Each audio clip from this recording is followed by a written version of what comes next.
Welcome to our Wild West stories. Where are you watching from? Please subscribe and let's dive in. The wind that scoured the Red Fork Ranch wasn't just dust.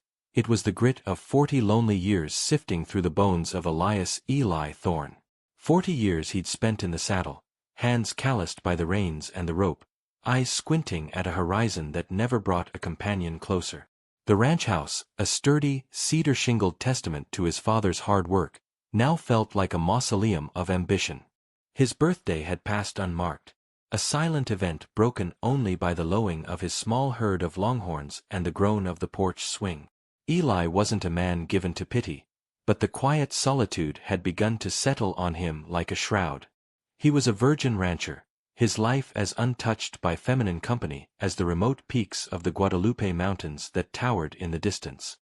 He had a reputation for honesty and a draw that was quick and precise, but the women who passed through the boomtowns near the ranch saw only the dust, the distance, and the deep, silent well of his loneliness.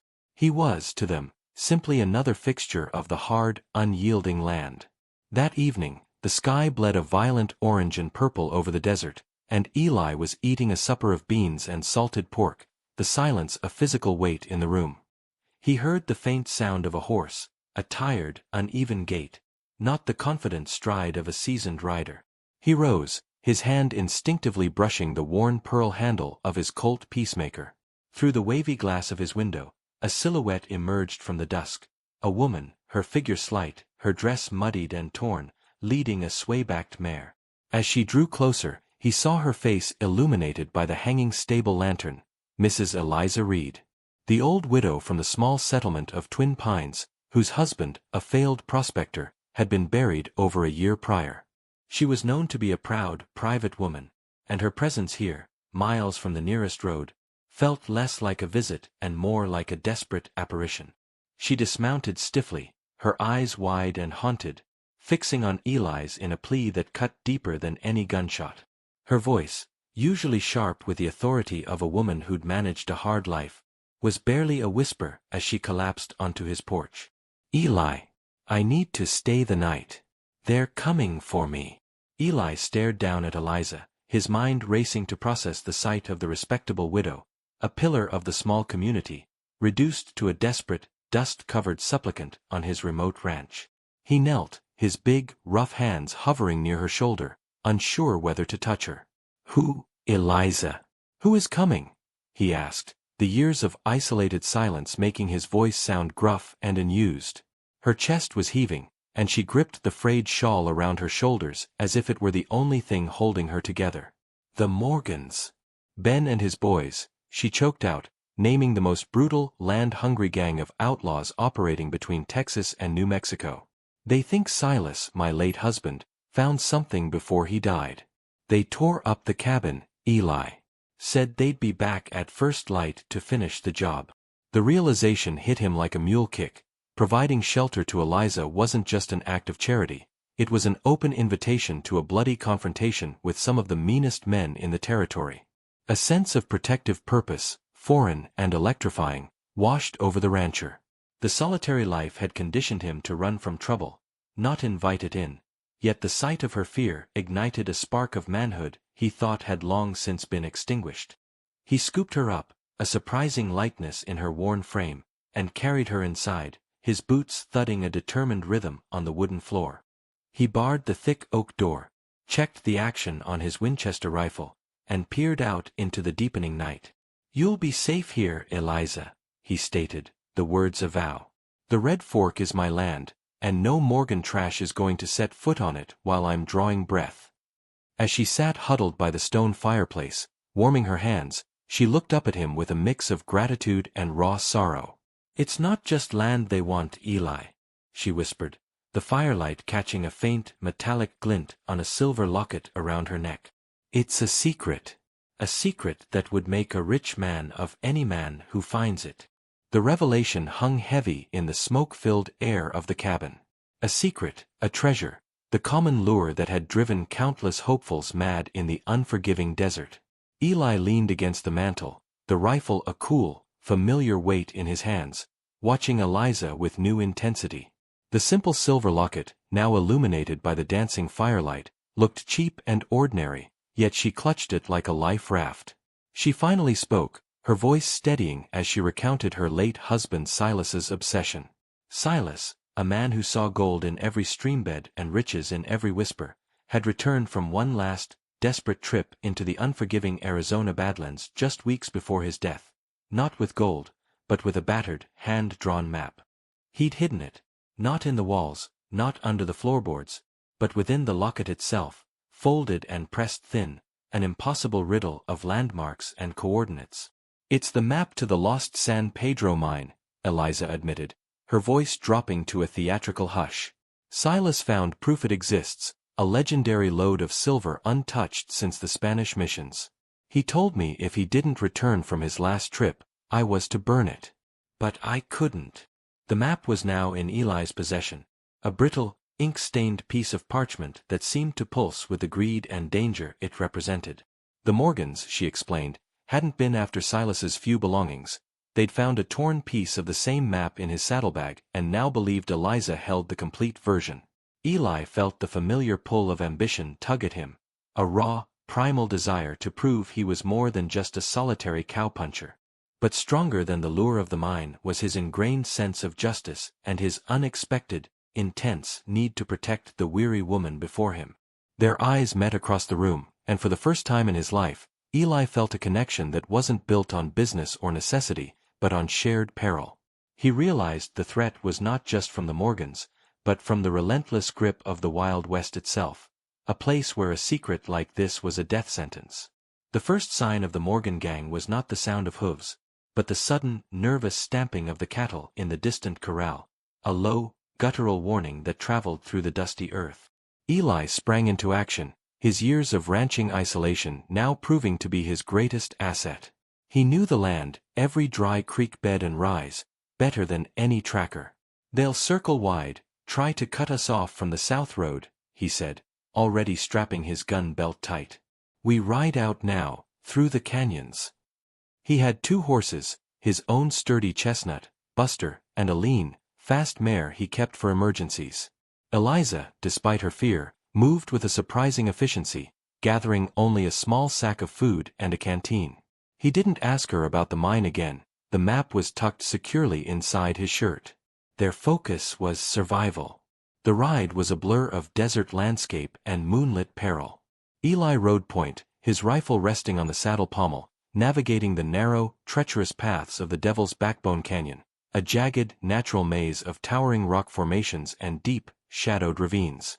The air was cold, scented with sagebrush and the metallic tang of fear. Every scrape of a boot on a loose stone, every sigh of the wind through the canyon walls, sounded like the shout of a pursuing bandit. Eli found himself constantly glancing back, not just to check on their pursuers, but to assure himself that Eliza was still with him. Her small form, huddled low on the horse, was a beacon in the terrifying darkness. As they emerged from the canyon onto a wide, exposed plain, the faint sound of multiple riders reached them. The Morgans were gaining, faster than he'd anticipated. He pushed Buster hard, the horse's muscles bunching and releasing in powerful, desperate strides.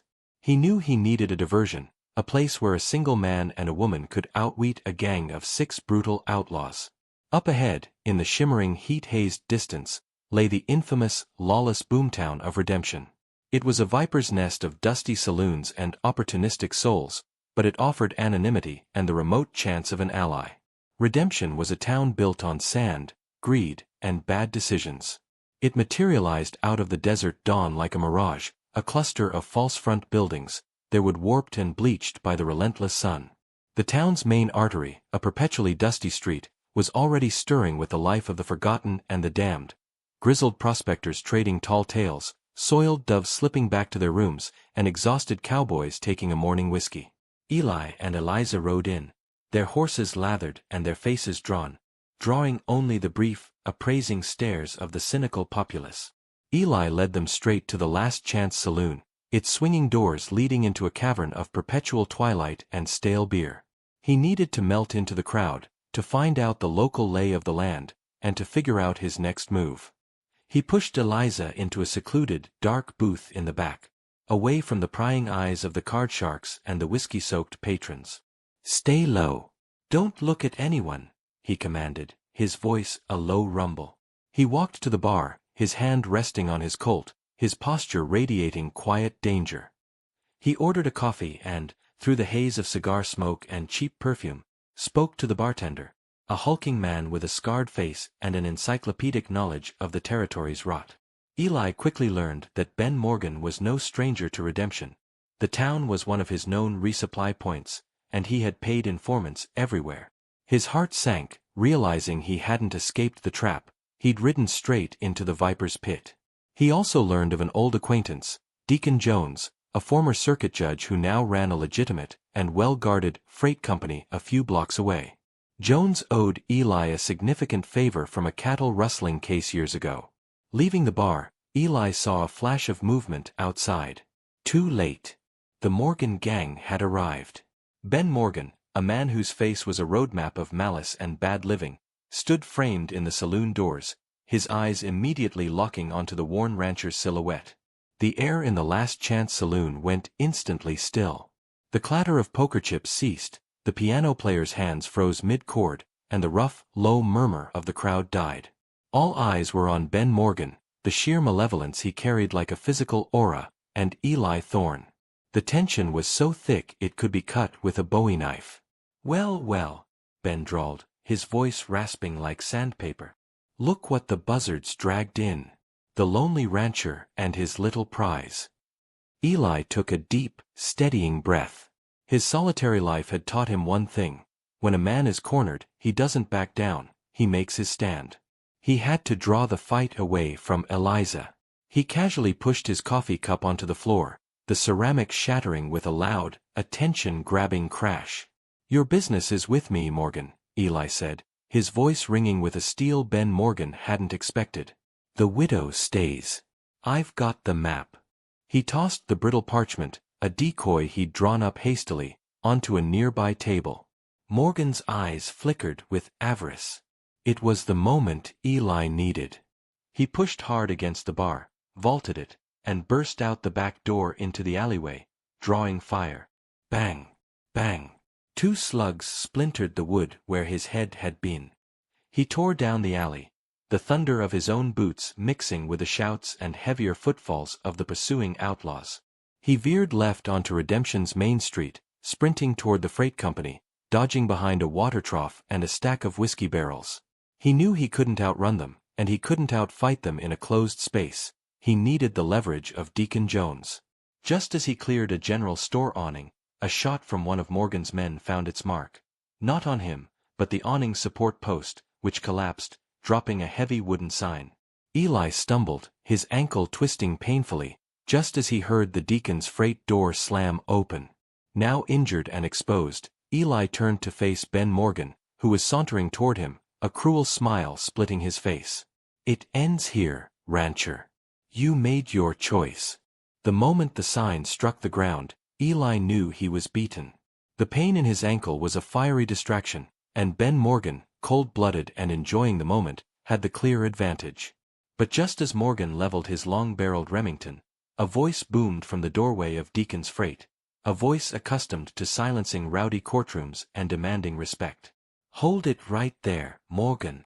Deacon Jones stood framed in the doorway, not with a rifle, but with 3 of his largest, meanest-looking freight hands, all armed with shotguns. The deacon, a heavy-set man with a face like granite, stepped forward. "You want trouble, you get it with me and my boys. Eli Thorne is under my protection." Morgan snarled, his eyes darting between the 4 armed men, realizing he was suddenly outmatched.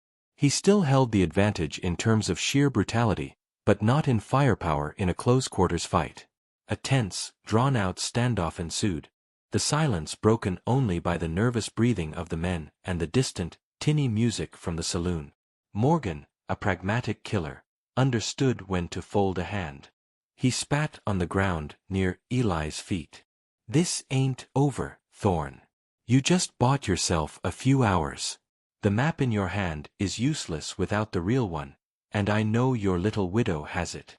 He gave a final, terrifying look at Eli. "I'll be waiting at the Black Mesa outlaw hideout." You bring me the real map by sunup, or I'll burn redemption to the ground trying to find her. Eli watched the gang ride out, their horses kicking up angry clouds of dust. Inside the freight office, the deacon treated Eli's twisted ankle and offered him sanctuary. The deacon, a man of surprising foresight, also gave Eli an old, double-barreled shotgun, explaining, "Sometimes, a judge needs a little more than the law to keep the peace." Eli, finally reunited with a distraught Eliza, sat with the real map spread out on a crate. He could see the truth in Morgan's threat. The man was a monster of his word. He had a choice: abandon the town and Eliza and flee with a fortune, or walk willingly into Morgan's infamous, heavily fortified outlaw hideout at Black Mesa. The decision was a foregone conclusion. The virgin rancher had found something more valuable than any silver mine: a reason to stop running, a purpose that overshadowed his years of solitude. Leaving Eliza safely under the protection of Deacon Jones, Eli rode out under the midnight sky, the shotgun across his lap, the true map to the lost San Pedro mine tucked into his coat. The Black Mesa hideout was a fortress, a high plateau accessible only through a single narrow, winding canyon, which Eli navigated under the cover of a thick, swirling fog that had rolled in from the east. He left his horse a mile back, proceeding on foot, moving with the quiet, practiced stealth of a predator on the hunt. He found Ben Morgan sitting by a roaring fire, a bottle of whiskey and a grin of pure malice on his face, surrounded by the remnants of his gang. Eli stepped into the firelight, the shotgun aimed squarely at Morgan's chest. "It's over, Morgan," he announced, his voice steady despite the pounding of his heart. Morgan merely laughed, a dark, throaty sound that echoed off the mesa walls. "I knew you couldn't stay away, Thorn. The hero always walks into the trap." Eli, however, wasn't a hero. He was a rancher who knew how to manage a herd and, more importantly, how to lay a trap of his own. He lowered the shotgun just enough for Morgan to see the map. Then in one swift, practiced motion, he tossed a bottle of oil he'd rigged earlier into the fire. The flames erupted into an inferno, momentarily blinding and disorienting the outlaws. The gunfight at dawn had begun, a chaotic exchange of fire in the blinding light. Eli used the confusion, taking out two of Morgan's men with a double-barreled blast before drawing his Colt. He was fighting not for the silver, but for the life he finally felt he deserved. As the sun began to peek over the canyon rim, illuminating the dusty, blood-streaked ground, Eli stood over the defeated gang. Ben Morgan was still alive, crawling toward a rifle, his face a mask of rage. Eli leveled his Colt one last time. Suddenly, a single, sharp whistle cut through the air, a signal. Eli froze, his finger tightening on the trigger. A figure was riding hard up the canyon trail. It wasn't one of Deacon's men. The rider was Eliza Reed, armed with a derringer, and she wasn't looking at Morgan. Her eyes were fixed on the map in Eli's hand. Thanks for watching part 1. Please subscribe for more stories and drop your comments.